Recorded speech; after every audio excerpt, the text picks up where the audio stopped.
Hello and welcome to कहिए जनाब। आज हमारे साथ हैं एक्सक्लूसिवली डॉक्टर सुब्रमण्यम स्वामी। डॉक्टर स्वामी पिछली बार जब कहिए जनाब में आए थे उन्होंने वादा किया था कि 2G घोटाले में राजा को जेल भेजेंगे। आज राजा जेल में है। चलिए पता करते हैं डॉक्टर स्वामी आगे जाके क्या करने वाले हैं। Welcome to the show. जनहित के रक्षक, पब्लिक वॉरियर, 2G स्कैम में आपने और प्रशांत भूषण ने वो किया जो सरकार CBI नहीं कर पाई। राजा अरेस्ट हो गए, आगे क्या?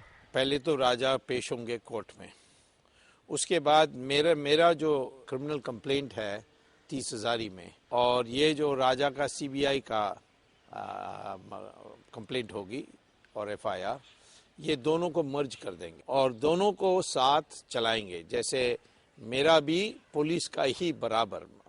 तो अब हमें पब्लिक प्रोसिक्यूटर भले ना बनाए, परंतु हम डीम्ड होंगे। आपको लगता है आपको बनाया जाएगा? अब तो बनाने की जरूरत नहीं है, क्योंकि CBI के लोग होंगे। सरकार हर तरह से भ्रष्टाचार पे पिट रही है। आदर्श हो, अशोक चौहान FIR में नेम्ड है, CWG हो, कलमाडी जैसा चेहरा, एक विभत्स चेहरा भ्रष्टाचार का। उसके बाद of course the Mahakumbh of all scams, the 2G। तो लेकिन इन महाराजाओं का आखिर होगा, क्योंकि देश की जनता देखती है हाई प्रोफाइल अरेस्ट होते हैं, देखिए सालों बीत जाते हैं। नहीं, वो पुरानी बात को दोबारा लोग दोहराते रहते हैं। पहले तो कह रहे थे कुछ नहीं होने वाला है, क्योंकि करुणानिधि सरकार गिरा देगा, और उस डर में वो नहीं कर सकते, और बाद में कुछ होने लगा।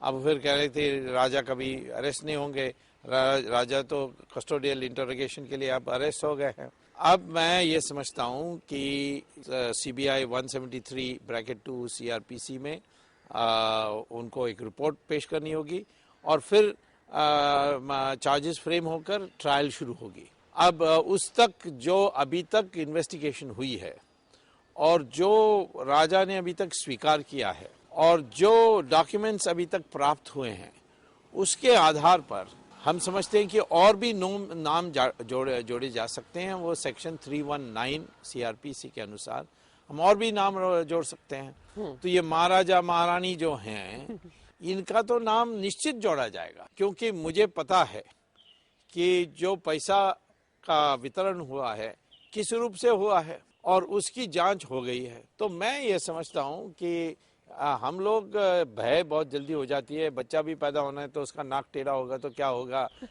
उसकी कौन शादी करेगा, ये चिंता हम बहुत जल्दी कर देते हैं। लेकिन हिस्सा तो सभी को मिला होगा, क्योंकि जिस तरह से सभी को देश को लूटा गया। ये छोटे मोटे तो उनके डायरी में है, परंतु जो बड़े संख्या में, मतलब बड़ी मछलियां तो दो ही है। उन बड़ी मछलियों के बारे में हम भी बात करेंगे। लेकिन आपको बार बार कहा जाता है, जो ने पिछली बार पूछा था, मैवरिक, ब्लैकमेलर, कुछ उसका वेस्टेड इंटरेस्ट है, जयललिता का पॉलिटिकल डील मेकर।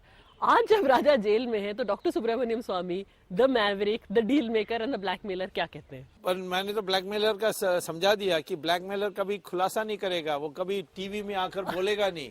वो तो चुपचाप जाकर कहेगा कि मैं ये बार कर दूंगा, मुझे अपनी हिस्सा दो। मैवरिक भी अमेरिका में एक प्रशंसा होती है, अलग सा अस्तित्व है, अपना अलग सा सोच है, वो इंडिपेंडेंट है, उसको मैवरिक कहते हैं। मैं समझता हूँ कि ये आज मेरी भूमिका यही होगी कि कोर्ट में मामला शुरू हो गया। मेरे पिटीशन मैंने कहा था पिछले बार मैं फाइल करूंगा, फाइल कर दिया, मेंटेनेबल। मैं इतना कह सकती हूँ, कहिए जनाब में जो भी आपने वादे किए, ला फेयर राजा और 2G घोटाले में आपने एक एक वादा निभाया है। जी हाँ। और मैं तो ऐसे ही मेरा स्वभाव है। हाँ। और आज मैं वादा करता हूँ कि इस ट्रायल को कंडक्ट करने में पूर्ण रूप से मेरा हिस्सा रहेगा।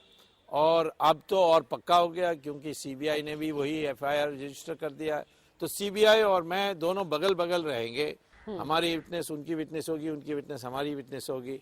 तो मैं तो समझता हूँ कि जितना जानकारी मेरे पास आज है, जिसका मैंने अभी तक खुलासा नहीं किया है, करिए अब फिर लोग पूछेंगे कि इसकी जेन्युइननेस कैसे प्रूव करोगे, ये आपको कैसा मिला। तो इसमें काय को मैं जाऊं, मैं तो स्टेप बाय स्टेप कर रहा हूं। तो ये सारी बातें एक एक आ रही हैं, और मैं समझता हूं कि जो बड़े लोग हैं, जिन्होंने राजा को आश्वासन दिया कि बेटा मत करो, चिंता करो, हम आपके पीछे खड़े हैं, हम तुम्हारे साथ हैं, हम तुम्हारे साथ हैं, पीछे हैं, हमारा जो हिस्सा है वो ले लेंगे, और तुम्हारी प्रोटेक्शन करेंगे। हाँ। अब उन्होंने किया नहीं। हाँ। अब पता नहीं किस मनस्थिति में राजा रहेंगे थोड़े एक दो महीने के बाद। आपको कभी लगता है कि आपको राजा से मान लीजिए बात करने का मौका मिले तो क्या सुब्रमण्यम स्वामी उनसे उनके राज उगलवा लेंगे? मैं तो यही कहूंगा कि तुम्हें तो बुद्धू बनाया है और तुम चले जाओगे 25 साल, तो काय को ये तुम ये सारा अपना माथे पर लिया है, असलियत बता दो।